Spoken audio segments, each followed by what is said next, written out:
Hey guys, welcome to another episode of 060. Today is episode 2 on getting the fuel system sorted in my 335. Now, I don't know if I made it clear enough in the previous video when I was explaining what I was doing with the port injection, but this is a second-hand fuel rail and injectors.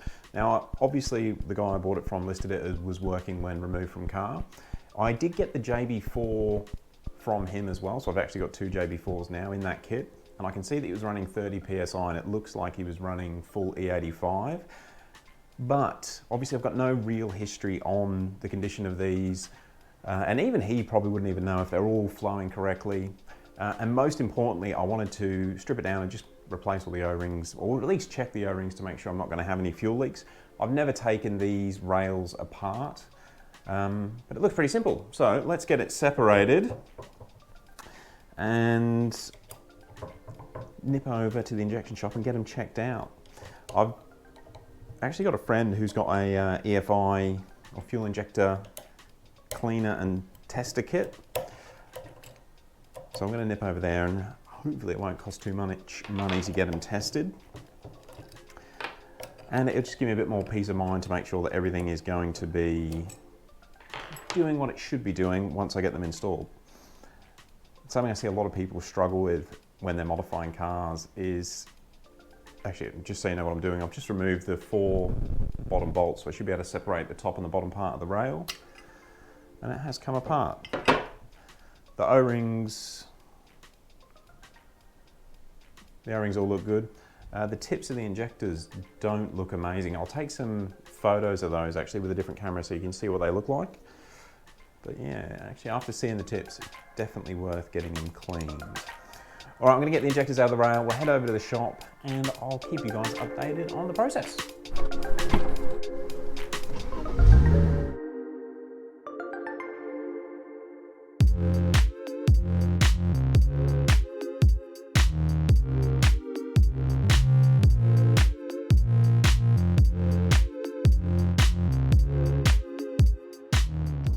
So a couple of people commented on how good the JB4 was to diagnose the fuel pressure issue. I think it's a bit funny that I've just got that engine warning light, but I'll show you guys what you can actually do with the JB4s whilst you're driving along. So I'm just cruising to get the injectors fixed and the warning light and OBD lights come on. Everything's off, but you just open the app, it connects to the Bluetooth adapter, go to codes, read codes. If I'm honest, I know what this is. It's the thermostat, which I haven't changed yet. Well, I hope it is. There it is. So I've got the 2 codes that are always there. The power management, which is an issue with battery drain when the car's off. And then map thermostat mechanics. So we will delete the codes. And engine warning light gone. And then that'll actually stay off probably for a couple of days. Anyway, back to driving.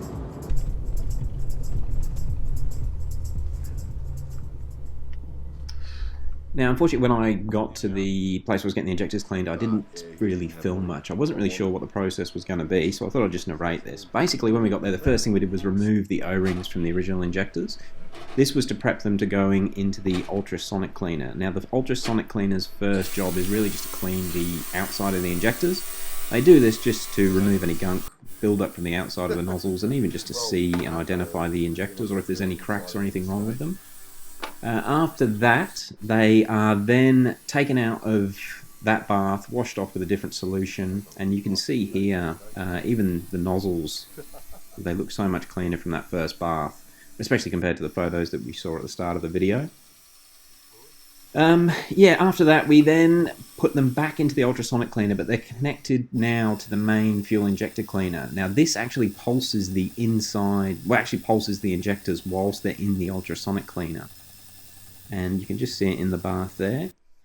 Now Ian did say that normally you'd be able to see stuff coming out of the injectors, but these didn't seem too bad. So after the second bath in the ultrasonic cleaner, it then gets a new set of O-rings fitted, and it's actually fitted up into the main machine. This machine will basically run an injector solution through the injectors at pressure, and it also controls and pulses them as needed to sort of help remove any dirt. And you just see it going there. The first thing that he did was run a couple of cleaning cycles through it. and then you can actually start to get a gist on how much they're going to flow. I think this was one of the first times we could see that they weren't flowing the same amount. And you see the first three on the left were pretty even, but then the second three all had different amounts. I think we're going to do another test run here.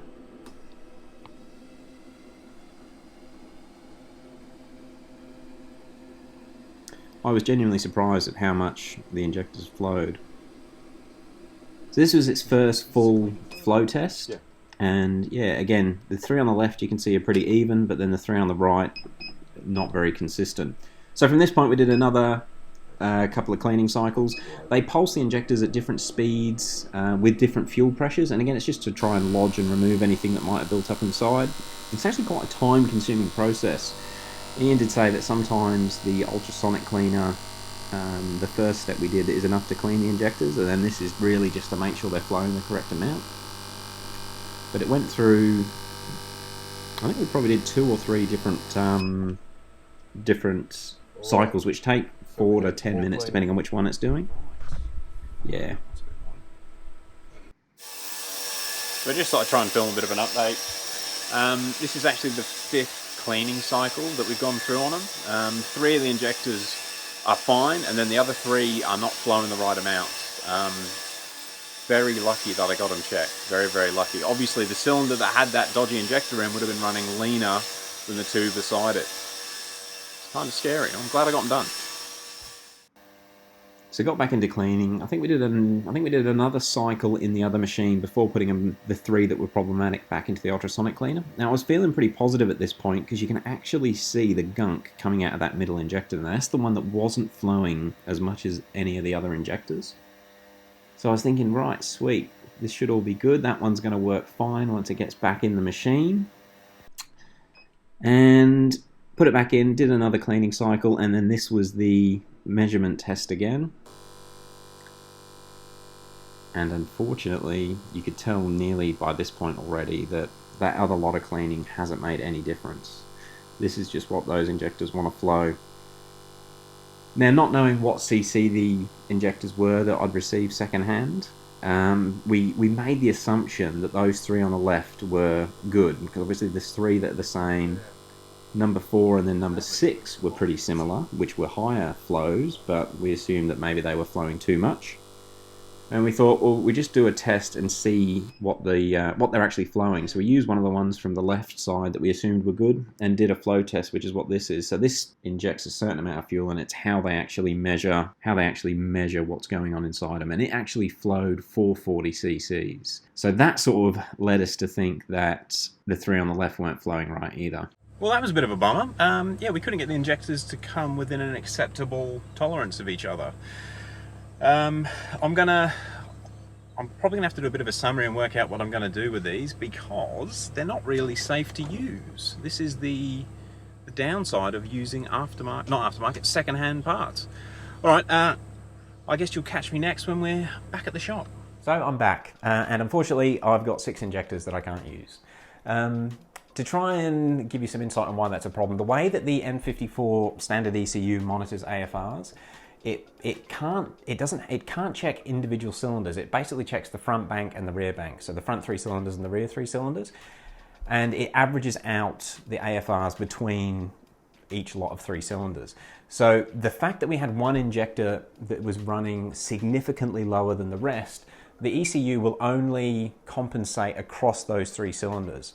So what it will do, it will essentially richen up the 3 cylinders to get the correct AFR for the 3, but one of those cylinders, because we've got a separate fuel system, will be running a much leaner condition than the other 2, which is how people blow up their engines. One of the main reasons I wanted to get these injectors checked before just chucking them in, there's been a few people that I've read, and there's years of documentation on people that have run port injection on the M54s.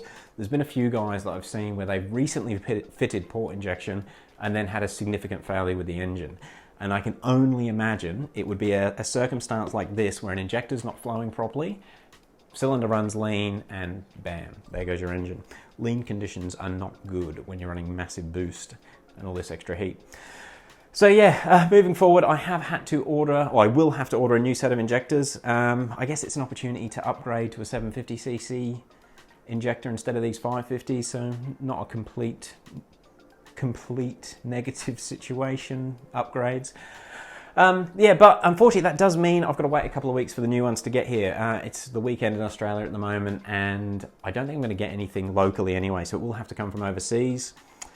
Yeah, I'm going to have another update with the fuel system once the new injectors arrive. But yeah, once they arrive, I'm basically going to get the port injection installed, and that's going to be the next video. Look, thank you very much for watching. I hope you found this sort of interesting. I definitely didn't know the full process on how they cleaned and then flow tested injectors. It's definitely been good for me. Thank you very much, and we'll catch you on the next one.